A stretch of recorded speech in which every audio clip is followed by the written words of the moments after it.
I'm super excited we have Jack and Mike here today.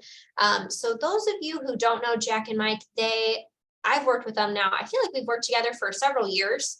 And they primarily specialize in multifamilies. We've done several like 3 and 4 families, but then they also do bigger stuff, and they do some new construction apartments and things like that. But today they are going to talk about 4 family that they fixed up and how they, deal with multifamilies and the story behind their Pennsylvania property. So I am gonna just kind of hand it over to Jack and Mike and share my screen. So you all can see their slides. Can you guys see my screen once it loads? Yeah. Oh, okay. Beautiful picture. What a beauty. All right. Thanks, Suzanne. Like she said, we basically do all multifamily. Smallest ones we do are 4 families. We have done 1 3 family. We basically gut them all, lease them up, and then we have a buyer's list of 30 or 40 different buyers that'll just buy them. They hardly ever hit the market. If they do hit the market, they usually get sold in 48 hours. And then we take that money and then we build multifamily townhomes or apartments, new construction. So that's kind of our business model. The one in Pennsylvania we found, it was actually on the MLS. We walked through it, and I think actually Rachel walked through with us, and it was a 3 family, and they were listing it as a 3 family. They tried to turn one of the units into like a 2-story townhome type thing, and nobody was really buying it. We kind of looked at it as like, we'll just change it back to a 4 family. So this is kind of what it was when we saw it. And I remember Rachel walking in and being like, oh my goodness. And that was the first time I've ever met Rachel. I normally deal with Suzanne. And she's like, okay, well, I guess if Suzanne lets you guys do this stuff, I guess you guys are going to do it. And I'm like, yeah. And then so we kind of did. And this was back in February of this year. It was vacant. And Suzanne, you can go to the next slide. So found on the MLS, it was a mix between 2s and 1s, 2-bedroom, 1 bath. We actually turned one of the units into another 2-bedroom, right? Yeah, we had 2. It started with 1, and the one that was transformed into a townhome, we turned that back into a 2-1. So we had 2 2-bedrooms and 2 1-bedrooms. Looking back, we probably would have changed the 1s into 2 bedrooms. We had enough room. We didn't do that. That was kind of a mistake, which we are actually doing on a couple of projects now. When we got it leased up, $4,000 was what it brought in, roughly $1,050 for the 2 bedrooms and $950 for the 1-bedrooms. Again, we kind of messed up. We could have gone all 2s and made an extra $100 a month. We didn't do it. Purchase price $182,250. We did get $4,000 in closing, so we didn't have to bring any money. Rehab budget was $144,250. And essentially what we do is we go top to bottom, starting with the roof all the way down, plumbing, electrical, HVAC, all brand new. And the other slide too. So what? That's on the next slide too. Yeah. So. Oh yeah, you want me to change slides? Yeah, go change the next slide. Okay. Yeah. So yeah, this is kind of the rough breakdown of what we put into it, but go back one more time, Suzanne, sorry. Yeah. So you can see our initial ARV was the 430,000 and we got $144,250 to do the rehab. And then if you go to the next one. So we went through and did like all of our numbers. There's some things on here that we didn't have, but we factored in all of the costs. We did spend all of the $144,250. And then the only amount of money that we put above into it was just our holding costs. So which includes the interest and some utility bills that we had along with it. So most of you guys are pretty familiar with, you know, drywall and all this stuff if you've done any of this. So you kind of know the numbers here on that. But we use all of the money for that, and then the 18,000 was just for our holding costs. So if you go to the next one, I'll kind of explain a little further. So the biggest surprise, and I put this in as like I try to take a learning experience like everybody from doing these projects. So, and this was the first time, and Suzanne, we actually talked about this at Utah. I don't know if you remember when we met there, but Remember, and I now share this with everyone. yeah. So if you're doing any electrical work in the city, or actually, I'm sorry, I'll start over. If you're buying a building in the city and it hasn't had electric on for the last 6 months, so on any of the units, like if one of them has it, you're okay. And say you buy 4 families like we do and the other 3 don't, you have to get an electrical inspection by the city. Well, essentially for the city, that's the easiest excuse for them to come in and just say, oh, we want the electric to all be updated. Like they don't necessarily, because they don't like the old knob and tube. But if it's on, then like if all the units have electric within the last 6 months, they can't technically make you update it. Well, as many of you know, like, you know, your 3 biggest costs really whenever you do this stuff is your electrical and your plumbing. And then, you know, your labor is your other biggest cost. So in this case, I think like we usually try to have everything covered by using FasterFunds money, but we found a pretty reasonable electrician who was getting a start that was a lot cheaper than everyone else. And they kind of helped save us in terms of how expensive that was. So I would say that was our biggest learning experience, and also like a major factor that everyone should be aware of when they're doing business in St. Louis City. Yeah, so this doesn't apply to St. Louis County, but anything in St. Louis City. Yeah, correct.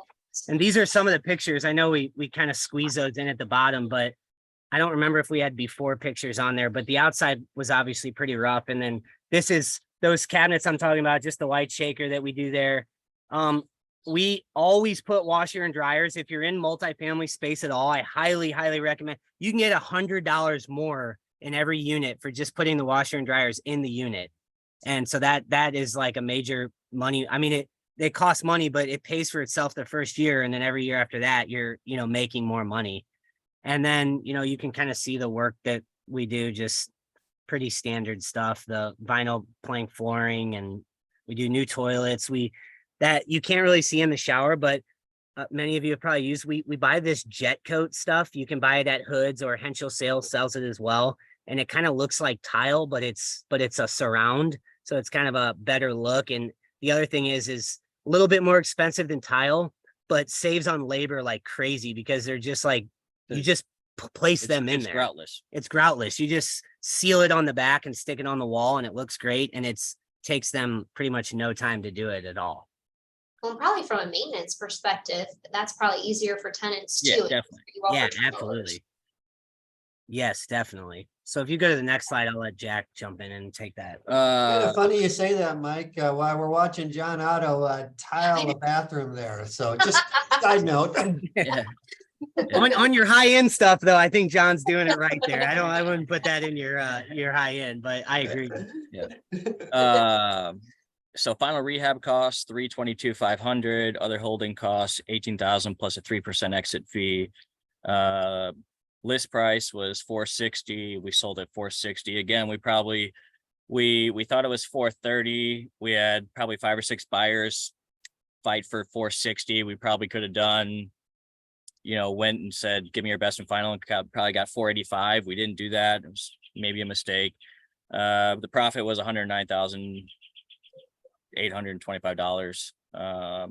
It took us February, and we got it under contract in May, the middle of May, and I think we closed on June 16th. Isn't that right? Somewhere around there, Suzanne? Yeah, I think right around middle of June. I think it was around there. So what is that? 4 months, 4.5 months, something like that. Super impressive, guys. Holy smokes. That's a fast rehab for that size of project. Yeah. And then so basically we after this, we just rolled up, we go and we try to do 4 or 5 a year. We're doing 2 right down the street from here now. Turning it all into 2 beds, 1 bath. We have one of them under contract that isn't even complete yet for $500,000. Again, it's just kind of the market. I think it's $430, it goes to $460. Now we push it to $500, and there's always somebody that's willing to buy. Somebody that wants a return of 7 to 12% on their money, and then we give them all basically they can take 80% on the bonus depreciation this year. for everything being new. So they do that. Yeah, And, that's another conversation that we that's can have another with thing you that we can guys have wanna if somebody talk wants to about that. talk about that at the end. We can kind of explain low level. It's kind of how we built our buyers pool, and we can open that to questions at the end, but this is pretty much the deal. So is if pretty there's much any standard, questions yeah. on that, we're happy to answer them. And then if you want to know kind of how we've built buyer pools and stuff like that, we can help with that. Cause that, I feel like the biggest question I always get is, well, what if I do this and then I get into it and I can't sell it, you know, and all that. And it's like, well, there's always a buyer for a good deal. I mean, there always is. So Yeah, I think, well, I have a quick question about when you started shopping it in May. Did you have all the units finished and rented? Or do you start shopping it to your buyers as you're still finishing up? Yeah, we shop it to the buyer pool once we have one unit complete, and then we make the contract a contingent upon us filling up the units and getting a certain rent number. Because again, we reverse engineer everything. We look at the completed project and the rent that needs to come in, and essentially the return our investors are looking for. And then we reverse all the way back to what we can purchase it from. So again, unless there's something really crazy that happens in this thing, we already know that pretty much where we're going to sell this thing conservatively. So that's kind of always been our model, is get one unit done, take pictures of it, blast it out to all our buyers. And again, within 15 minutes, we'll have 3 or 4 or 5 emails. Yeah, I think that's really smart, because I think it's very different than like a single family flip type of mentality. Yeah. But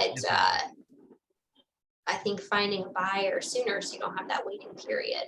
Yeah. yeah, the biggest thing on because we've done single family and we've done them with you, Suzanne, we find that dealing with the consumer is completely different than the investor. So there's just so many reasons for someone to not buy a house in the consumer, like just what color paint you chose to use versus what, you know, like stuff like that. Whereas the investors that we deal with, they're looking at what's their cash on cash return. Like they don't really care about a lot of that stuff. So it from our perspective as investors ourselves, those are the people we want to work with. And not to say we wouldn't do a single family, but it would have to be like an extremely good deal for us to even spend time to go and do it. And nothing against it. It's just who do you want to deal with, the investor or the consumer? I mean, that's really the difference.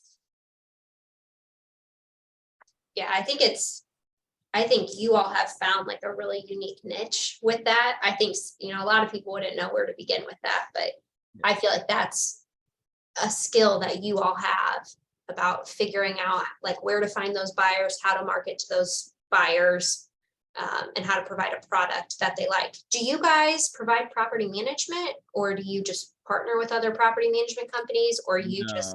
On our new construction stuff, our partner has a property management company that we use, but once we sell it to the investor, most of them are repeat buyers, and they use, I think there's 3 or 4 in there. I don't really want, I mean, like if you want their names, I'm happy to give them to them. I don't recommend any of them.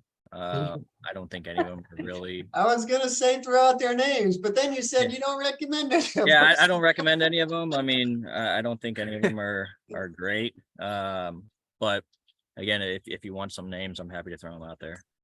Yeah, we try not to recommend them because like I don't want that kind of responsibility from my investor, and we tell them that up front, and they know. You know, most of them have bought multiple 4 families from us, and they either manage them themselves or have some sort of property management do it. You just don't want them calling you back saying like, oh, you recommended this. Like the whole idea of us selling is to completely transition everything over to the new buyer. I mean, you're trying to, you know, the only way we want to replug ourselves back into the equation with them is to do business with them on another deal, but not because who we recommended to them from a property management perspective is not fulfilling their needs. It's like, well, you know, you kind of got to do something on your own and figure out who it is that works best for you. I got some questions for you guys, and then we'll throw it out to whoever else. But First of all, how do you do $100,000 rehab in 4 months or less? Do you got a general contractor that's doing this, or are you guys So generaling it, or how you doing it? we We actually are the general we contractor. we self GC everything, even on our new construction stuff, and we basically run the same crews through them. And there's probably so we have 6 guys that do all the interior. We have one company that comes in, does the HVAC, plumbing, and electrical, obviously. And they probably don't like working over each other, but we force them to, because we're giving them, I guess our electrician, I mean, he'll probably make, 150,000 just from us a year, just on the rehabs. And then he's the same guy that does all our new construction, and he, charges $1.5 million a year. So he's making a lot of money. He doesn't like working over, the plumbers, and the plumbers don't like working over the HVAC guys. But, if you're a repeat person that's going to do a lot of these, they'll probably sacrifice that because they're not hunting for work.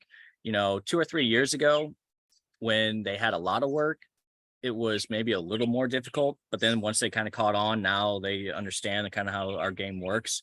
We don't have any issues.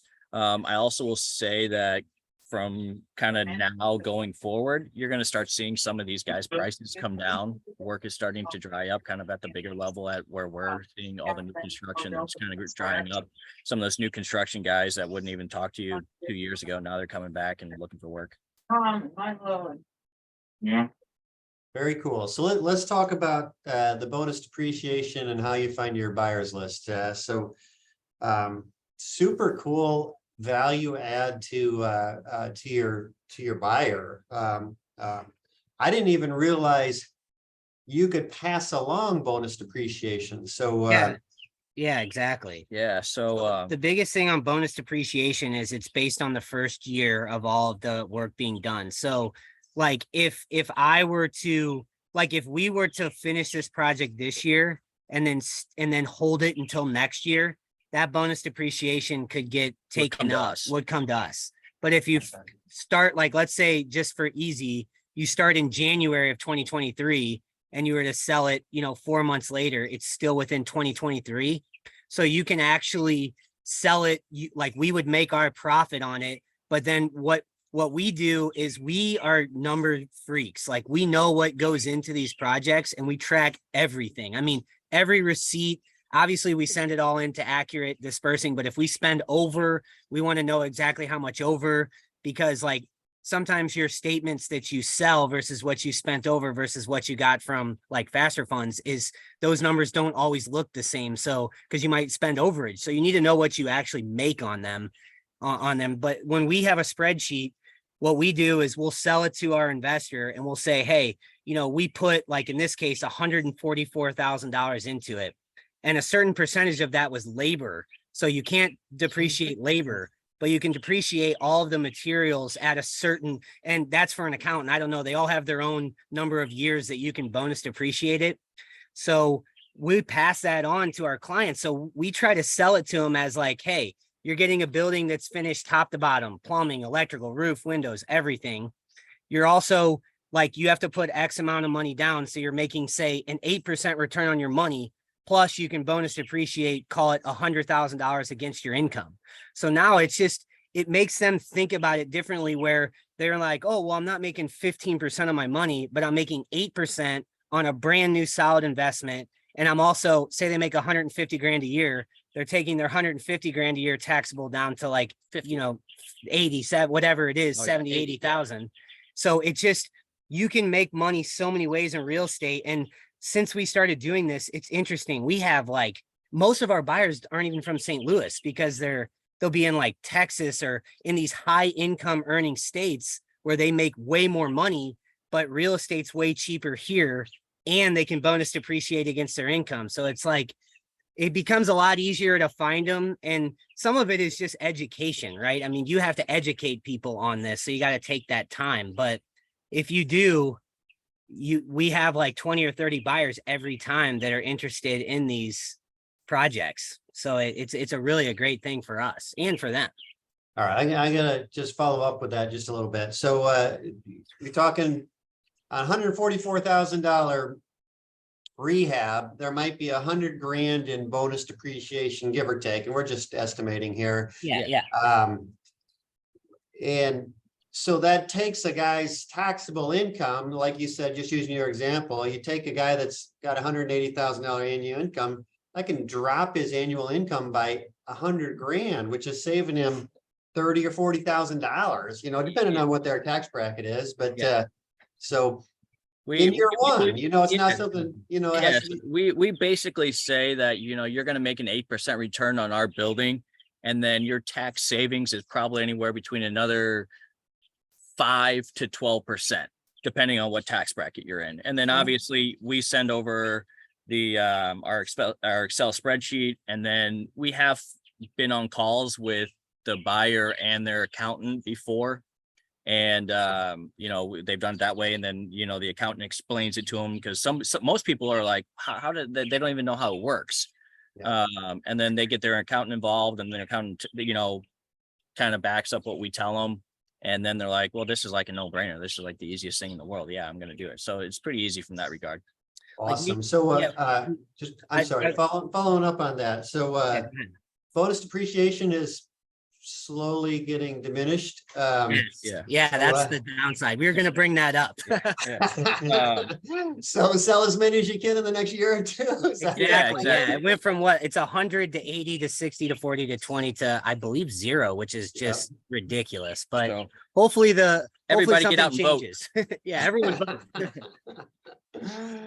Well, hopefully that tax law will be extended or something. Who knows? So let's move on to, how do you find your buyers? They're all over the freaking country, and beautiful strategy, guys. Here, I'm super impressed. But how do you find buyers in LA or New York or Texas by living here in St. Louis? What do you do?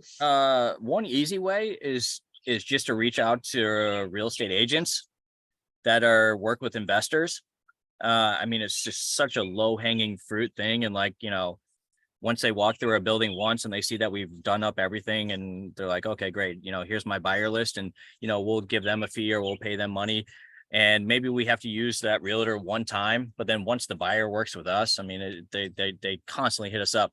All the Facebook groups that you see that everybody's a part of in St. Louis investing, there's so many of them. There's also some higher level ones, like Michael Blanc has a multifamily Facebook group.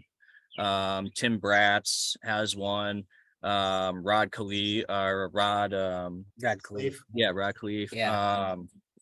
Jake and Gino have one. So if you just put their Facebook stuff in there, I'm not on Facebook currently right now. You in jail? I don't know. I try to. It's a time suck sometimes, so I get rid of them. But there's constantly people. The other thing is like, if you just post for St. Louis, or you'll get 30 or 40 emails, and you just build your buyers list that way. Again, someone will be wholesaler, someone will do this, but at the end of the day, the cream will always rise when you put together a product, and you look at it from the end buyer's perspective. I think that's the biggest thing, where like a lot of new investors or people that want to do flipping or whatever, they come to me and they say, well, how do we do this? I always tell them, first you have to look from the end buyer's perspective and then work backwards from there. If you do that, it's so hard to lose. I'm not saying that, we've never really lost before, knock on wood. But there's been times where, we've made, $40,000, but our goal, we don't look at a deal unless we can make $100,000 or more. So that's kind of where we've set it for ourselves. And some people, they don't like dealing with us because, they're great deals. You make 40 or 50 or 60 grand on a 4-family or whatever, and it takes you 5 months, but it's not a deal for us. So our buying box is, we never leave that. It's just super, it's a square, and it never becomes anything else than a square. If it doesn't fit 100% in there, we don't buy it. Again, some people think that's really stupid because you compete in volume. Yes, but we have a certain amount of people that work for us, and they work for us on every single job, and we kind of know what their capacity is as well. And the 4-family is great because, again, kind of like we said in the beginning, we take all the money we make there, we go buy land, and then we build the big kind of multifamily, stuff. That's a different conversation, but that's kind of our angle after. I love your strategy. I don't know anybody else doing this. I imagine there are a few, but you're the only one. Yeah, I I know mean, that's doing to be it. honest with you, in St. Louis, we don't really have a lot of competition for what we do in sort of the four families. And the other thing is, you go to South City, we could have 150, 200 other competitors, and there's so many there for so many people. It's just, do you want to go to the areas? Do you want to do it, whatever it is, or, but once you have the system down, it's so cookie cutter. It's like I can snooze and do it, and our guys can snooze and do it because it's the same thing over and over and over again. It's just 4 kitchens, they're the exact same. The 4 bathrooms are the exact same. The flooring's the exact same. The painting is the exact same. The windows the exact same. And we just go from project to project to project to project to project over and over again. It's like we have a material list and we send it into our people. They pull all the material. It shows up on the site. It's like it's almost on autopilot at this point. And it's very easy to get there after you get to your first one if you just document everything. The hard part, like everybody, is finding the deals. Finding right? the deal. Finding the deals that work for us is the hard part. Or for anybody, whatever your buy box is. Yeah. But it always comes down to the deal, right? I mean, I feel like once you do enough rehabs, you know what you're doing as far as the materials that you're using. That's I mean, you still need to know the numbers, right? But you got to find the deals, and that's what everyone's always looking for. That's the name of it. Well, I like that you guys got such a Also, specific. if there are any wholesalers in this talk right now, or anybody that knows them, nobody wholesales 4 families. Like very rarely do I get a wholesaler that calls me that has one of 4 What families. was the guy that worked for them that I talked to? Yeah, I can't remember. There's Guy that has a shaved head that works for you guys. He's the bald head Bald head guy guy. that works for Good dude. FasterFunds. There's How about several of Casey? them. Dustin Hogue? He's Yeah. on the No, no. acquisitions. He's on the acquisitions. He's on the acquisition team. Casey, Dennis? Matt Cresco, Dennis. Dennis. Yeah, Dennis. So Dennis, Dennis, yeah. when I came into your office to see your new office, and we were closing at True Title, I think, but I came up there and Dennis was in there, and I was blown away by how he said how many people come to him with 4 families and he doesn't have anything to do. I'm like, dude, I've been doing this for 5 years and I just hear of this. It would have been way easier to get deals Yeah. from directly from you guys instead of him just being like, I don't know what to do with them. I couldn't believe that. So So there's definitely a niche out there for wholesalers. Nobody goes after them. The people that do, the wholesalers really don't have a buyer pool for them, but there's so much opportunity. And again, we're looking for the big money when it comes to when we spend time on stuff, we want to get paid. And that's kind of why we got into that niche. So how many of these have you guys done to this point? How many 4 family total rehabs have you done? I looked at the total amount of units because we did 8.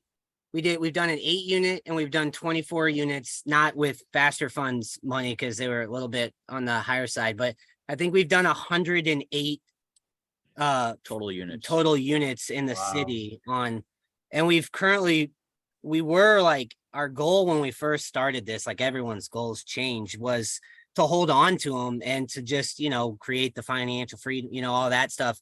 But what we've done is we've sold them.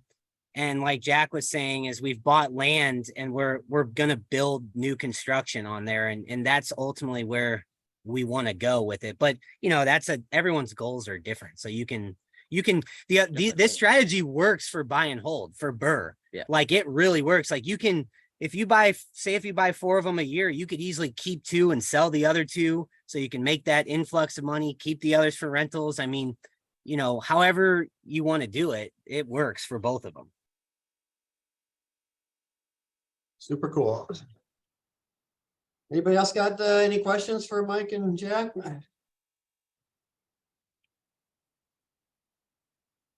It's a different strategy than everybody else uses, so they're probably not sure what to ask even, but I'm super impressed with you guys. I got a question if I can ask. You just answered it sounds like the rehabs are fueling the strategy about buying land and building new.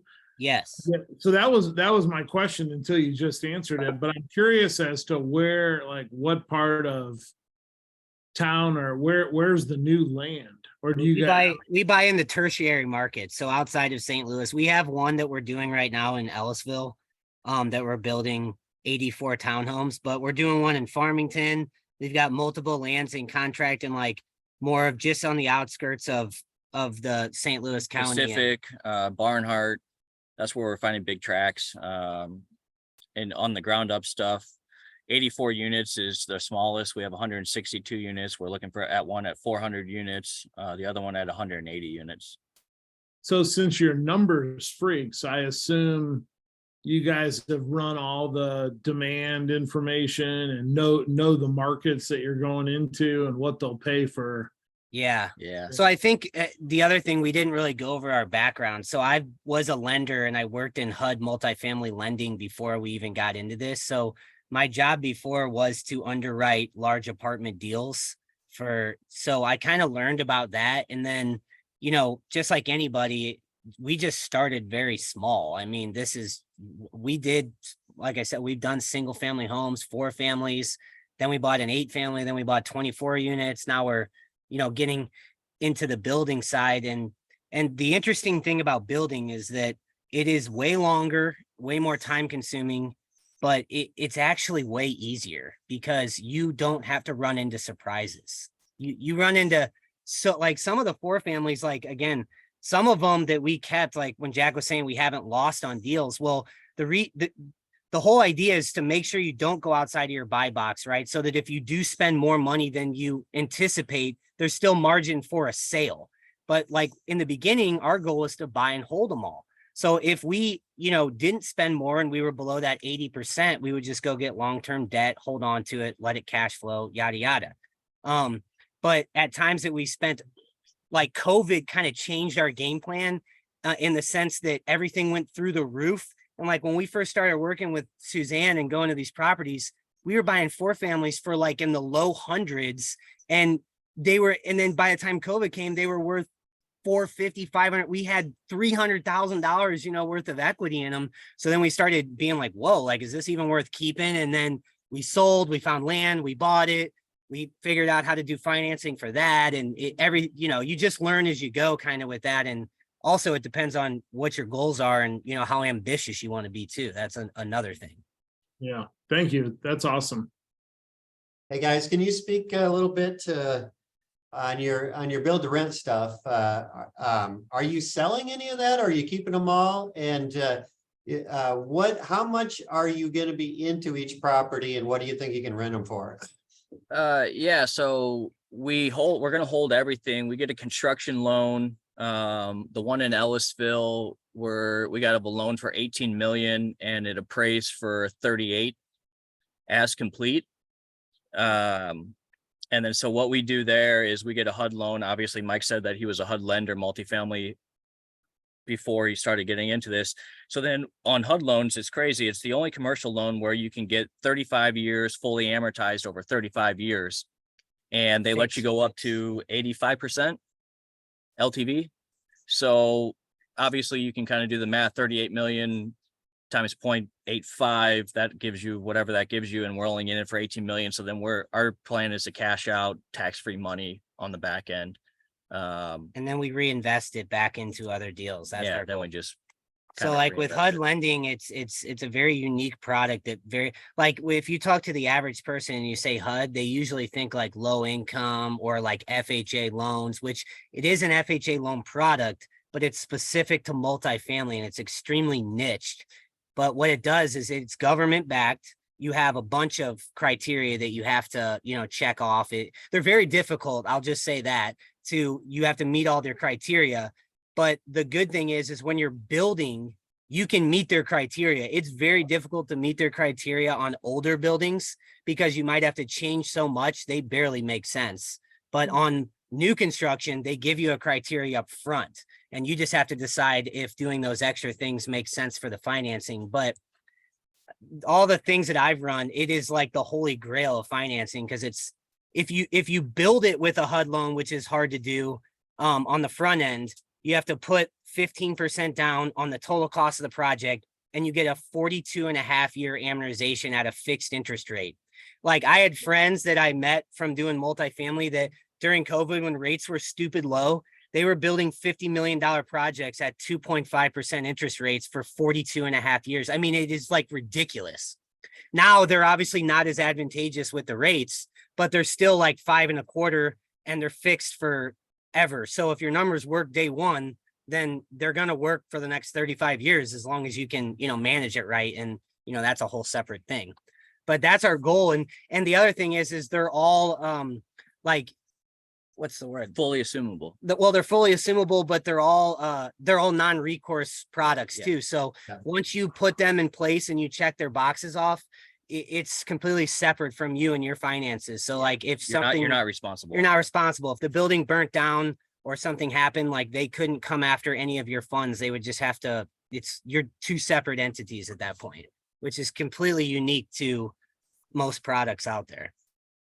Some reason when I heard you talking, I was thinking you were doing single family build to rent. Is it single family homes or is it an apartment building? No, they're Townhomes. townhomes. So Townhomes. there's 4 townhomes under one roof. Gotcha. And then the whole complex is, you're financing the whole complex at the same time. That's right. Yep. Okay, so how roughly ballpark it, how much are you into one townhome? 138,000. Would that Wow. includes your land costs, all your holding costs, and to construct it. And what's the size, bedroom count, so forth? That's for a 3-bed, 2.5 bath, and they're 1,426 square feet. Damn, that's impressive. Holy shit. And they have garages on those. They Those have a garages. garage on. That doesn't count as your square footage, but that's just a great selling point for the tenants. Is that because you're just using your own people? Do you Yeah, think- we're self-GCing it. So Yeah. when we kind of thought to not self-GC it, we went to every GC in town, and the cost was just absolutely absurd. To build one townhome, it was $285,000 a door. And I'm like, but you're using the same subs that I use. Like, why are they all of a sudden 4 times more expensive? And, they have general conditions, they have a fee that they take. I mean, it's just absolutely ridiculously absurd. And the other thing is to build these things, it's so simple. The construction is very simple. There's really nothing to these things. And you're probably using the same architect drawings. Yeah, we're using the same architect drawings over and over and over and over again. And again, that's another thing that when we kind of did this, we shopped around the architects, and these architects, they wanted to charge like $1 million. I'm like, you guys are out of your ever loving mind. I'm not paying you $1 million. We have a guy that does it basically for 25,000. And now that we already have them, we don't even we send them into, planning and zoning, and most of the time they approve it, or they'll come back with minor comments, and it'll be, maybe $5,000. So it's the initial cost up front. Obviously you have to pay, there's no getting around it. But then once you have it, we recycle You it. just tweak it at that point. Yeah. The most expensive person on your new construction up front is typically your engineers, because all your land is different. Yeah. So to get the land where it can lay properly for new construction is by far the most expensive upfront cost. Yeah. Well, man, guys, kind of blew me away there. So you guys are developers, builders, financiers, property managers. Holy shit, you guys do it all. No, don't not property management, not though. property management. Come We on, don't guys, want to don't do lock the me into that. property management. Don't lock me into that. Yeah.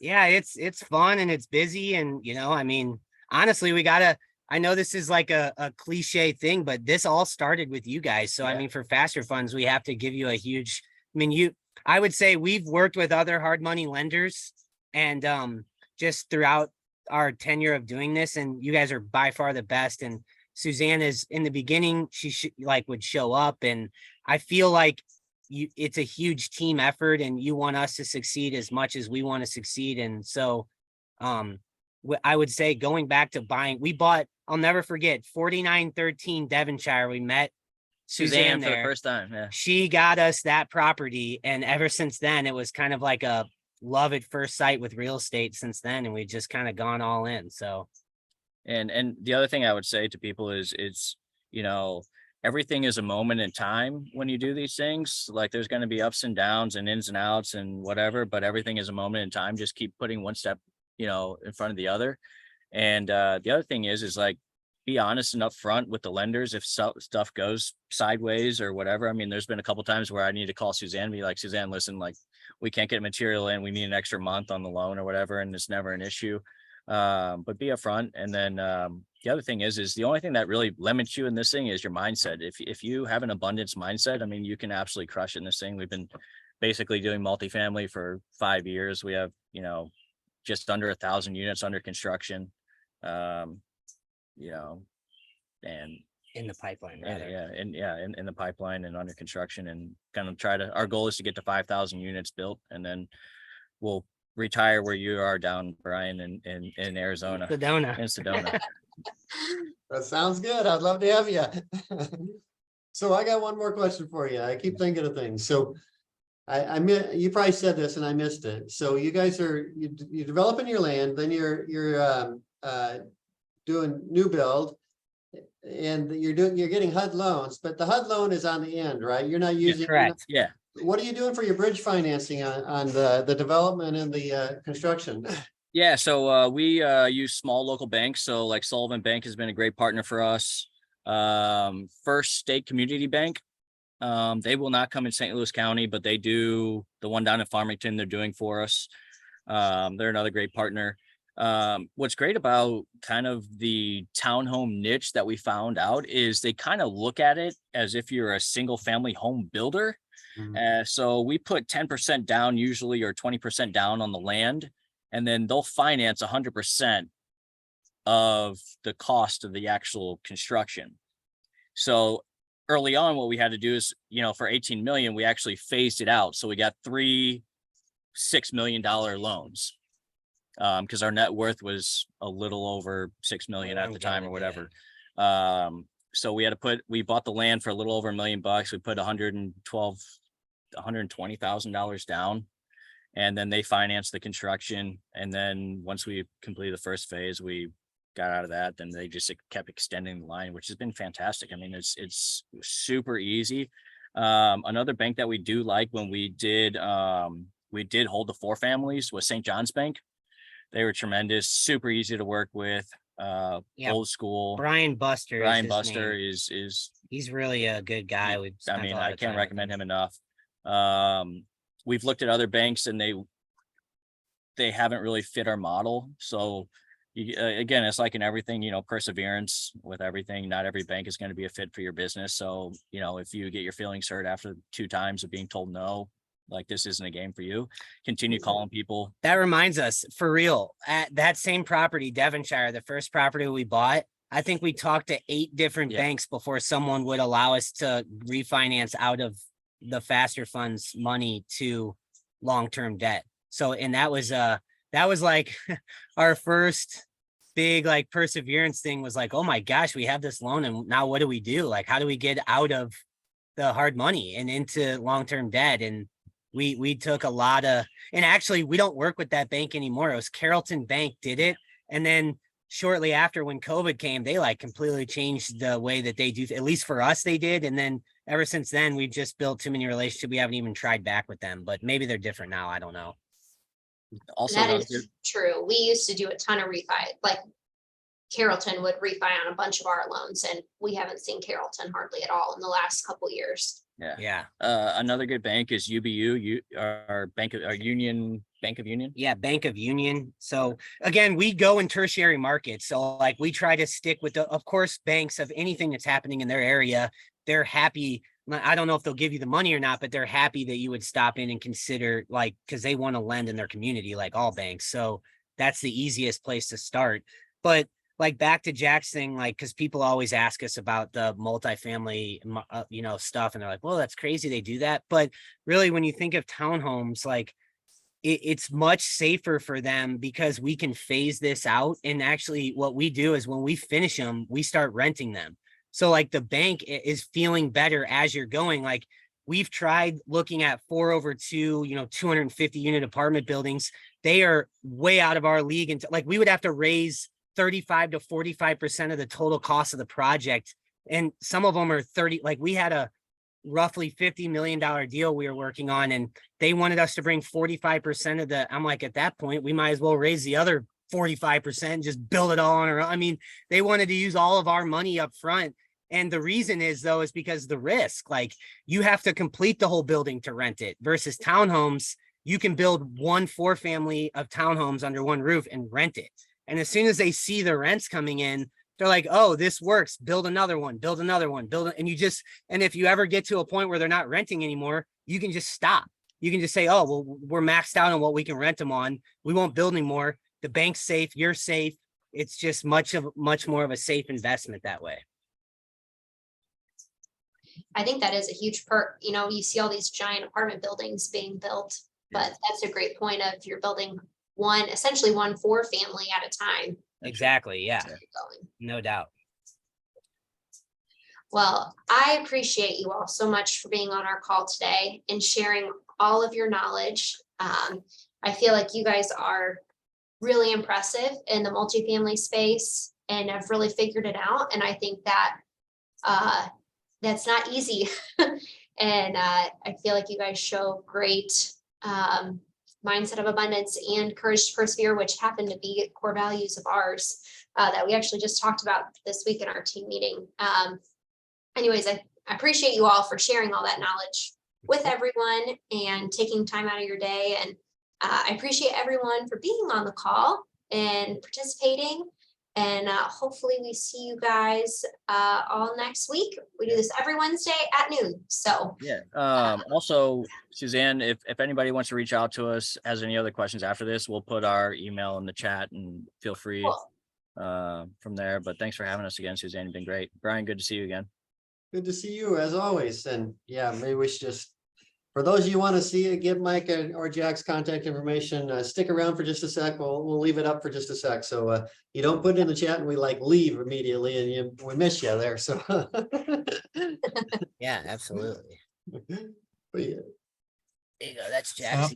Sounds like you've done a few of these Zooms, Brian, because a lot of people do that. Oh, their information's in and they end the Zoom. Not very helpful when we do that, huh? Good to see you, Chris Monroe. I always love to see the Chris Monroe show. So Boom. boom.